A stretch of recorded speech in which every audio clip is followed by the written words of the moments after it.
समुद्रवसने देवी पर्वतस्तनमण्डले विष्णुपत्नी नमस्तुभ्यं पादस्पर्शक्षमस्व मे।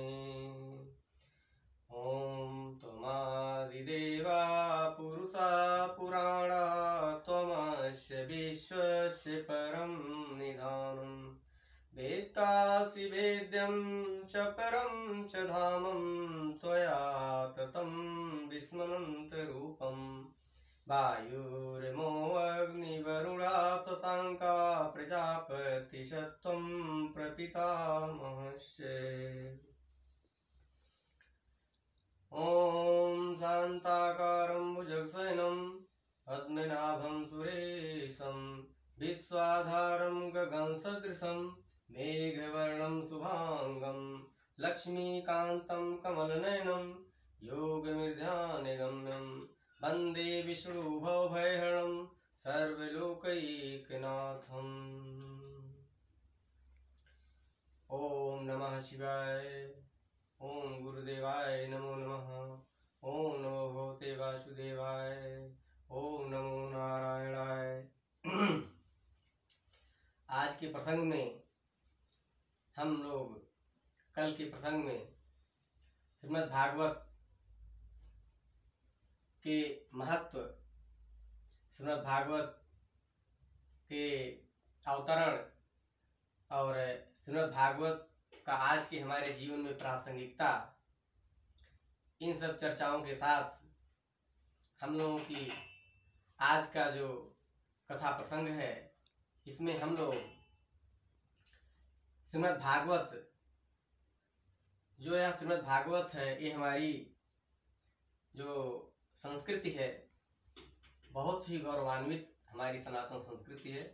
और उसमें जो हमारे ऋषि मुनियों की यह महती पारिश्रमिक, उनकी वे अपनी पीड़ाओं को नजरअंदाज करते हुए और अपनी मातृभूमि, अपने समाज, अपनी सभ्यता की रक्षा के लिए कभी भी इसको अपने से विलग नहीं होने दिया, बल्कि इसको आत्मसात किए रखा। और जब ऐसी समस्याएं हमारे सामने आई कि उसे संरक्षित पुस्तकालयों में नहीं रखा जा सका, तो वे इसको अपनी पंचपदीय जो विद्या की प्रणाली है, एक बहुत अच्छी सुव्यवस्थित सुसंगठित पद्धति है, उसके द्वारा इसे अपने शिष्यों को क्रमशः वे लोग इसको स्मृति में लाए और इसको आविष्कारित करने का कार्य किया। तो आज ये जो 18 महापुराण है, उसमें से 18 पुराण में सबसे महत्वपूर्ण, सभी का मिला हुआ रूप, स्वयमेव भगवंत रूप श्रीमद् भागवत महापुराण है, जो कि बहुत ही महत्वपूर्ण, सभी प्राणियों में 84 लाख योनियों में जो मनुष्य का हमारा शरीर मिला हुआ है, केवल हम ही हैं जो इसको महत्व को समझ सकते हैं, उसका पालन कर सकते हैं और उसकी सभी जितने भी हम लोग हैं, आने वाली अपनी पीढ़ियों को इसे अग्रसारित कर सकते हैं। तो आज हम लोग चर्चा इस पर करेंगे कि जो श्रीमद् भागवत है, ये वास्तव में जो शाब्दिक अर्थ है श्रीमद् भागवत का, वो शाब्दिक अर्थ क्या है। तो इसमें जो श्री शब्द है, वास्तव में श्री जो है यह लक्ष्मी, सीता, दुर्गा माता और यह सीता जी, राधा रानी, जितने भी श्री, श्री का मतलब होती है देवी, लक्ष्मी, श्री। तो इसका मतलब क्या है कि जो श्री है, हम लोग कल की चर्चा में बात किए, सत्यता पर बहुत विशेष चर्चा हुई, सत्य क्या है, सत्य पर हम लोग कल उस पर प्रकाश डाले। तो हम जो श्रीमद् भागवत की चर्चा करेंगे, इसमें जो सार्वभौमिक सत्य है, उस सत्यता की बात हम करते हैं। तो जो श्री है वो सार्वभौमिक सत्य है। तो श्री यहाँ पर जो चर्चा हो रही है उसमें है कि उभय बीच श्री सोहति कैसी, मूर्तिवंत तपस्या जैसी। उभय बीच श्री सोहति कैसी, मूर्तिवंत तपस्या जैसी। उभय बीच सिय सोहति कैसी, ब्रह्म बीच जीव माया जैसी। ब्रह्म बीच जीव माया जैसी। और जो श्री है या ब्रह्म और जीव, ब्रह्म पार्वर परमेश्वर, जीव 84 लाख योनियों में जो भी जन्म लेता है, लेकिन यह हमारे तुलसीदास जी इस जीव की चर्चा लक्ष्मण के रूप में करते हैं।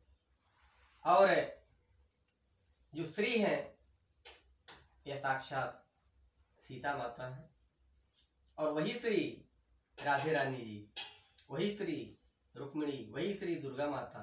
ये जो श्री है ये बिना श्री के कोई पूर्ण नहीं हो सकता। इनके आने से ही जीवन में पूर्णता आती है, क्योंकि बिना सती के, बिना शिवा के जो शिव है वो अपूर्ण है। तो यहाँ जो श्री है वो वास्तव में जो हमारी इस सृष्टि की आह्लादनी शक्ति है, जो पारब्रह्म परमेश्वर की आह्लादनी शक्ति है, जो द्वापर युग में आह्लादनी शक्ति राधा रानी के रूप में, और त्रेता में आह्लादनी शक्ति सीता के रूप में, और जब भी ये हमारे पारब्रह्म परमेश्वर का अवतरण हुआ है तो आह्लादनी शक्ति इनको इनके कार्यों में संपन्नता दिलाने के लिए हमेशा इनके साथ रही है।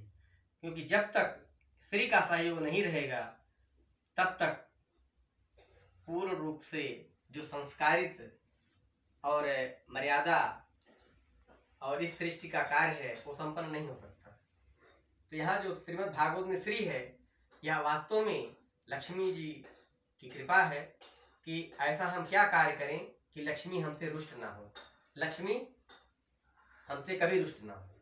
इसी कारण सबसे पहले हमारे प्राचीन भारतीय संस्कृत में यह कहा गया है, जैसे ही हम सोकर उठते हैं, जागृत होते हैं, तो ऐसे कहते हैं, कराग्रे बस्ते लक्ष्मी, कर मध्य सरस्वती, कर मूले तु गोविंद, प्रभाते कर दर्शनम।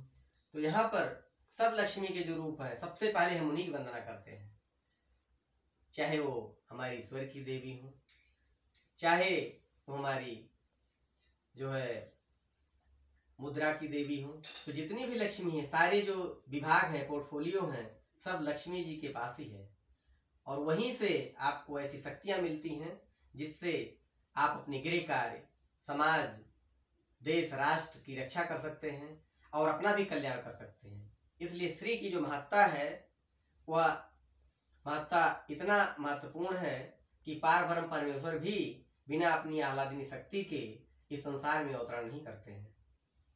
तो जो श्री है वह लक्ष्मी जी है। अब इसमें जो अगला शब्द है वह है माँ। तो यहाँ जो माँ शब्द है वो क्या है? माँ का मतलब होता है मनुष्यता। मतलब हमको ऐसा कार्य करना चाहिए कि मनुष्यता, जन्म तो हर व्यक्ति का मनुष्य के रूप में ही हुआ है, लेकिन मनुष्यता उसको बहुत कठिनता से प्राप्त करनी होती है। क्योंकि जब तक व्यक्ति मनुष्यता प्राप्त नहीं कर लेता तब तक वो पशु के समान है। जो कार्य पशु करता है वही कार्य हम लोग भी करते हैं। हम में और पशु में अंतर क्या है?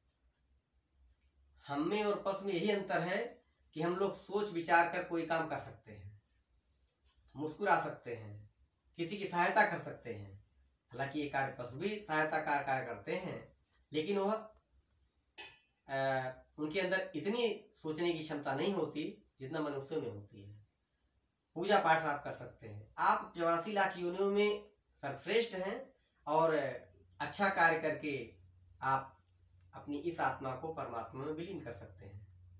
यह मनुष्य का शरीर बहुत ही भगवान की अहेतुकी कृपा से मिला है। एक केवल आपके प्रारब्ध संचित क्रियमाण के कर्मों का ही परिणाम नहीं है, बल्कि यह अहेतु की कृपा पर है। और इसी कारण हमारे वाङ्मय में है कि कबहु करी करुणा नर देहि। यह जो शरीर है भगवान की अहेतु की कृपा से मिला हुआ है। 84 लाख योनियों में ये जो शरीर है इसमें मिला हुआ कि आप अपनी आत्मा को परमात्मा से मिला सकें और अपनी रक्षा भी कर सकें, समाज की भी रक्षा कर सकें और अपना एक मर्यादित जीवन जी सकें और अपने साथ साथ इस देश और समाज का भला कर सकें। जय जय श्री सीताराम।